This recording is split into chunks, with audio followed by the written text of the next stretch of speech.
السلام علیکم۔ روح یارم قسط نمبر 35۔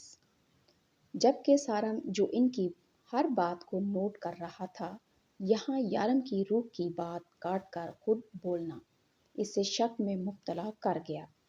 سارم نے روح سے اکیلے میں بات کرنے کی بہت کوشش کی، لیکن یارم نے اسے ایسا کوئی موقع نہ دیا۔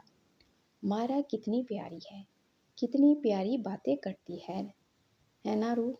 گاڑی میں مسلسل مائرہ کے بارے میں بات کر رہی تھی۔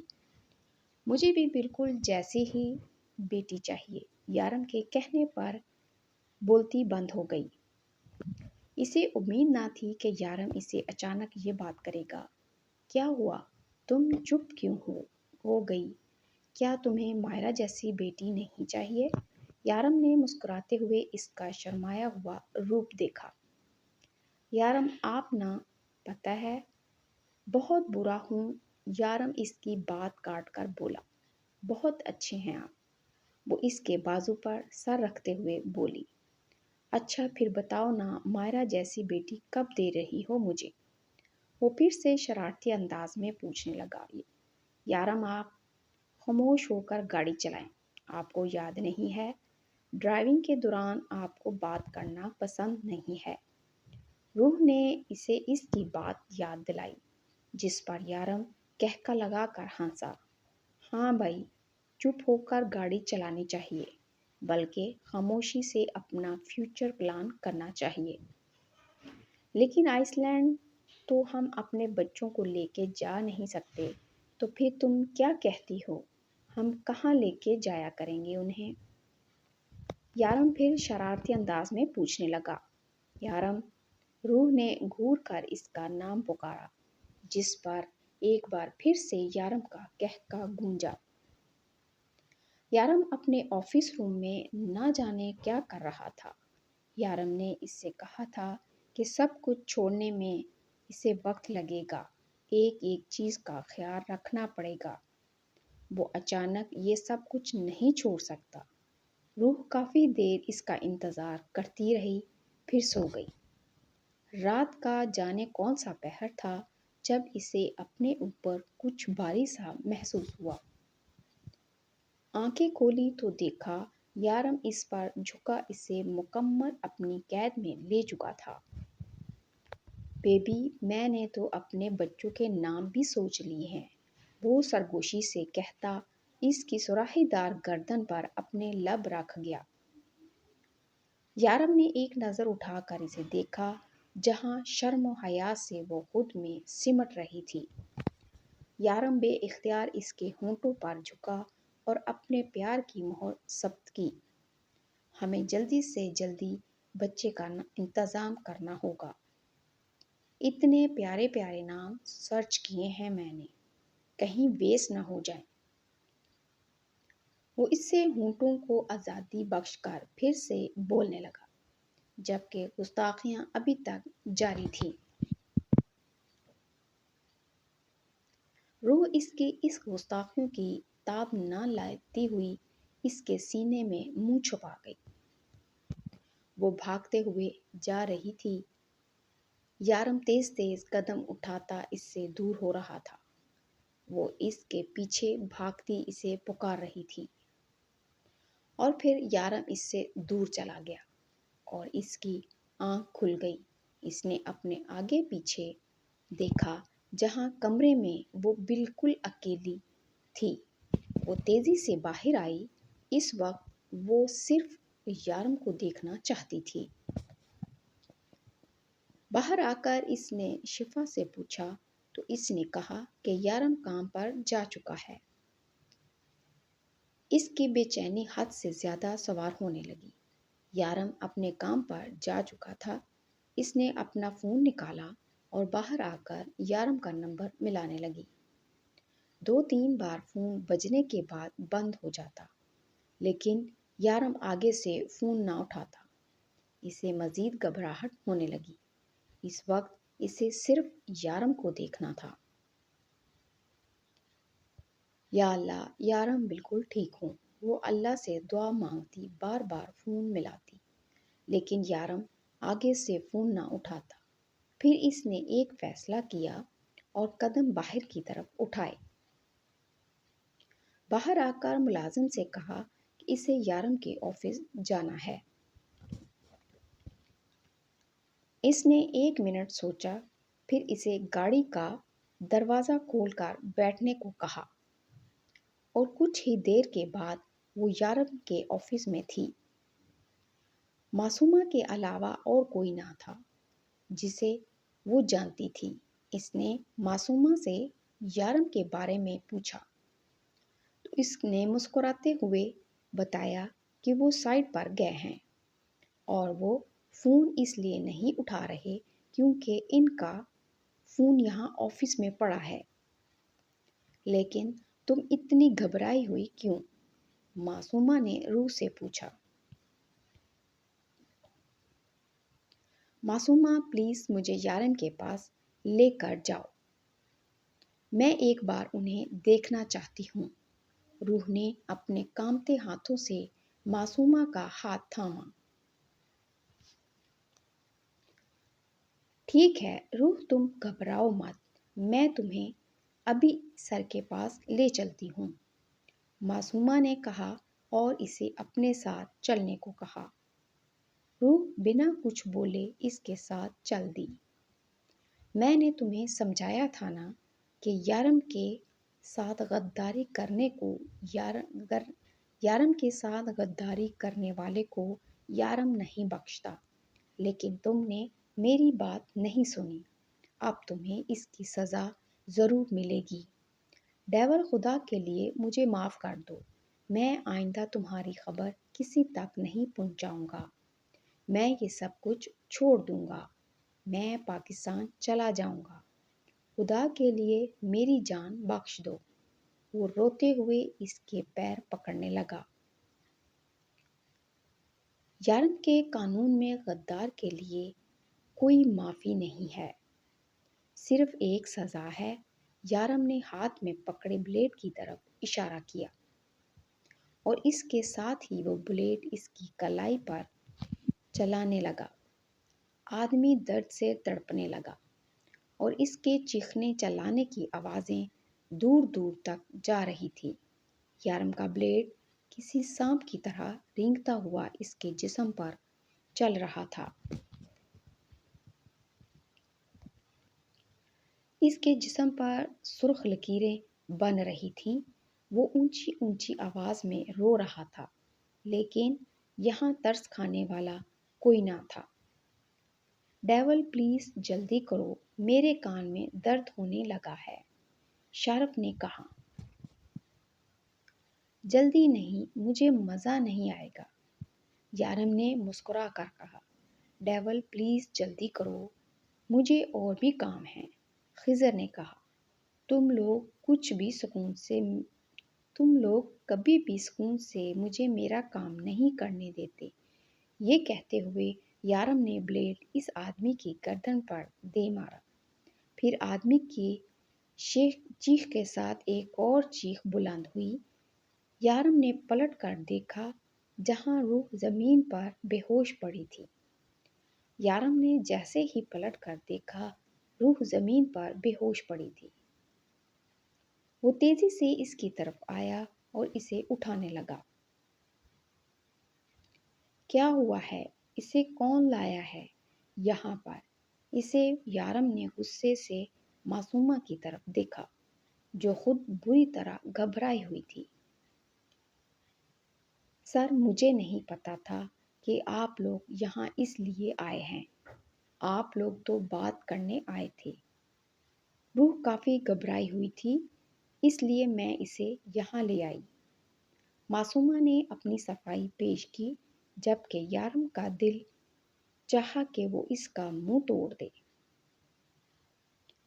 اتنی مشکل سے اس نے سب کچھ ٹھیک کیا تھا اور معصومہ کی ایک غلطی کی وجہ سے سب کچھ پھر سے برباد ہو چکا تھا۔ روح کی حالت بتا رہی تھی کہ وہ سب کچھ سن ہی نہیں بلکہ اپنی آنکھوں سے دیکھ بھی چکی ہے۔ یارم نے احتیاط سے اسے اٹھایا اور وہاں سے سیدھا نکل گیا۔ وہ بھی خضر کے ساتھ اس کے پیچھے جانے لگی جب شارف نے اسے پکڑ کر زوردار تھپڑ اس کے منہ پر مارا۔ تم باتوں سے سدھرنے والی نہیں ہو معصومہ، تمہیں ٹریٹمنٹ کی ضرورت ہے۔ ڈیول کی ٹیم میں کام کرنے والے لوگ اتنی غلطیاں نہیں کرتے۔ اپنے منہ پہ ہاتھ رکھے معصومہ حیران و پریشان نظروں سے شارف کو دیکھ رہی تھی۔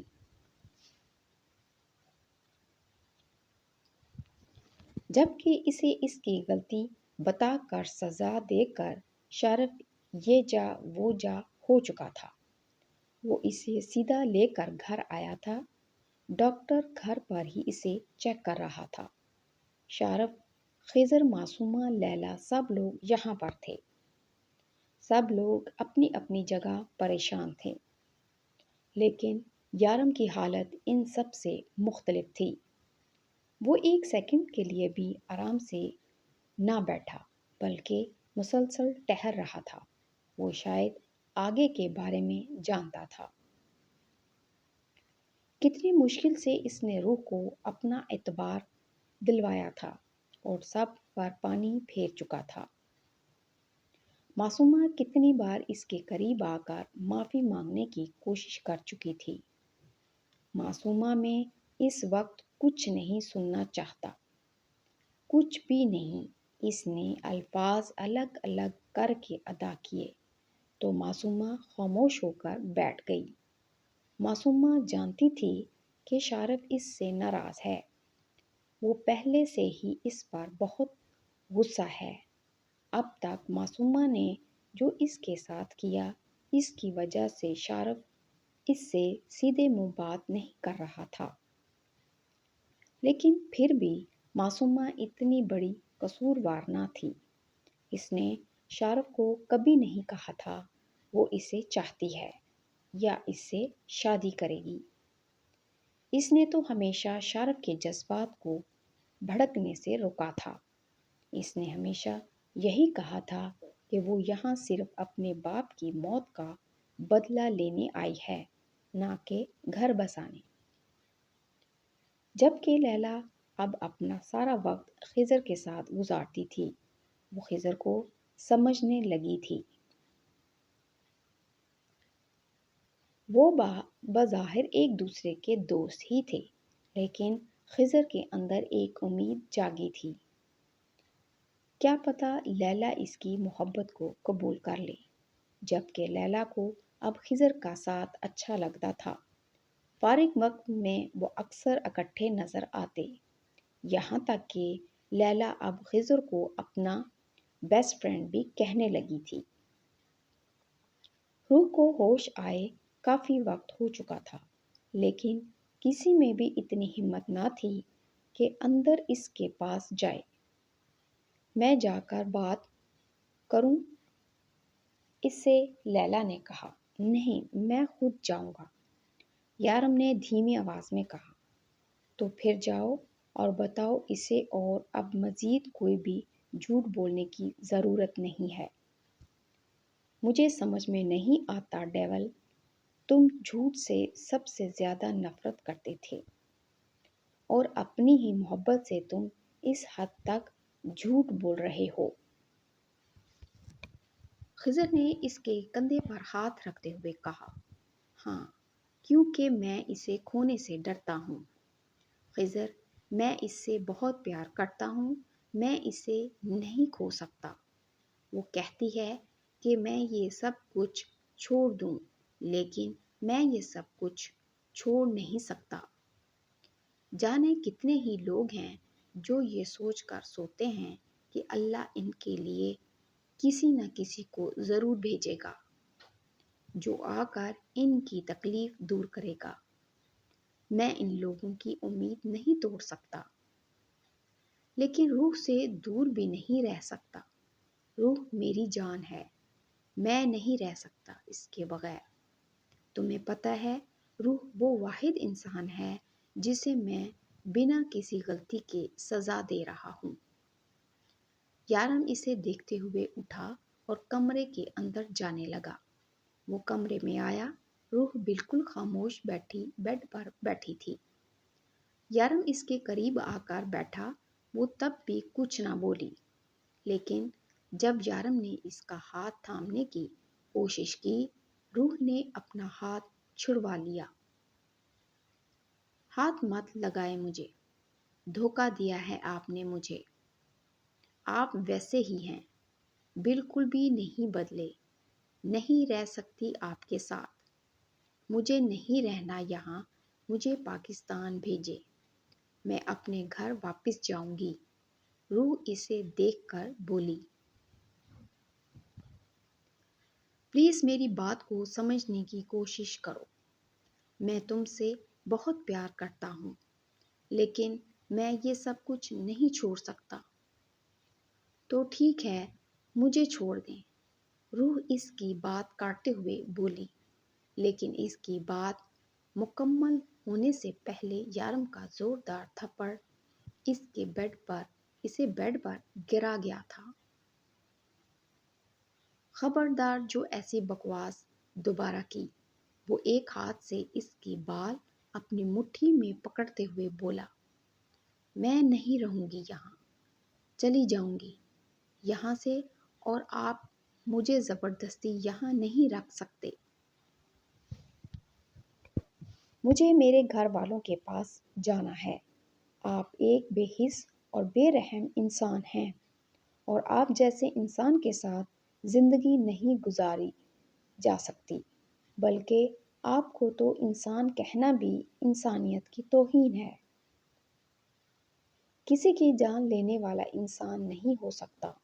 مجھے یہاں نہیں رہنا، مجھے پاکستان واپس جانا ہے، مجھے میرے گھر جانا ہے، اپنے گھر والوں کے پاس۔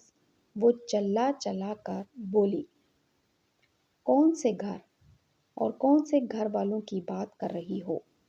روح، ان لوگوں کی جنہوں نے تمہیں بیچ دیا۔ کوئی ہنسی خوشی نکاح نہیں کروایا گیا تھا تمہارا، بیچا گیا تھا تمہیں یہاں۔ تمہارے نام کی دولت پر وہ لوگ عیش کر رہے ہیں۔ تمہیں بیچ کر جو رقم انہیں ملی ہے، اس پر جی رہے ہیں۔ روح، تمہیں دنیا میں کوئی اتنا پیار نہیں کرتا جتنا سید یارم کاظمی کرتا ہے۔ میرے پیار کا مقابلہ ان لوگوں کے ساتھ مت کرو۔ میں بے حس ہوں، بے رحم ہوں، لیکن اتنا گرا ہوا نہیں ہوں کہ اپنی خوشیوں کے لیے کسی کو بیچ دوں۔ تمہیں اندازہ بھی ہے یہاں تمہارے ساتھ کیا کیا ہو سکتا تھا؟ جن لوگوں کے لیے تمہارے دل میں اتنی محبت ہے نا، وہ تم سے محبت نہیں کرتے، تمہیں بیچ کر اپنی زندگی سنوار چکے ہیں، وہ آگے بڑھ چکے ہیں۔ روح، یارم شروع میں جتنے غصے سے بولا تھا، اب اس کا غصہ اتنا ہی ٹھنڈا ہو چکا تھا۔ اس وقت وہ روح کا چہرہ تھامے محبت سے سمجھانے کی کوشش کر رہا تھا، کیونکہ روح کی سوچ ابھی تک وہیں رکی تھی کہ اسے بیچ دیا گیا تھا۔ اس کا نکاح نہیں کروایا گیا تھا، بلکہ پیسوں کی خاطر اسے بیچ دیا گیا تھا۔ بچپن سے وہ اپنے ماموں کے نام کے طعنے سنتی تھی۔ امی ہمیشہ اسے کہا کرتی تھی، تیرا ماموں تجھے چھوڑ کر بھاگ گیا۔ روح جب پیدا ہوئی تب اس کا ماموں 13 سال کا تھا۔ وہ تو اس کا نام تک صرف نہیں جانتی تھی، بس اتنا پتا تھا کہ اس کا ایک رشتہ ہے جو دنیا میں اب بھی موجود ہے۔ وہ ہمیشہ اپنے اس ماموں کی زندگی کی دعائیں مانگتی تھی۔ ہاں، شاید وہ شخص آج اس کے قریب ہوتا، اسے اس کا سہارا ملتا تو وہ اس طرح سے نہ بہکتی۔ 18 لیکن وہ اسے کہاں ملتا؟ وہ تو 18 سال پہلے ہی اپنی بہن کے مرنے کے بعد اسے چھوڑ کر کہیں غائب ہو گیا تھا۔ روح روتے روتے زمین پر بیٹھ گئی، جبکہ یارم نے بھی زمین پر بیٹھ کر اسے اپنے سینے سے لگایا تھا۔ روح کی ذات اتنی بے مول تھی۔ آج ایک اور راز روح پر فاش ہوا تھا۔ رات کو روتے روتے نہ جانے کب روح کی آنکھ لگ گئی۔ یارم نے اسے زمین سے اٹھا کر بیڈ پر لٹایا۔ یارم روح کو تکلیف نہیں پہنچانا چاہتا تھا۔ وہ اسے کبھی بھی نہ بتاتا کہ اس کی ماں نے اس کے ساتھ کیا کیا ہے، لیکن اس کی بار بار پاکستان جانے کی ضد اسے مجبور کر گئی تھی۔ اب شاید وہ پاکستان جانے کی بات نہ کرے، لیکن اس سے دور جانے کی کوشش ضرور کرے گی۔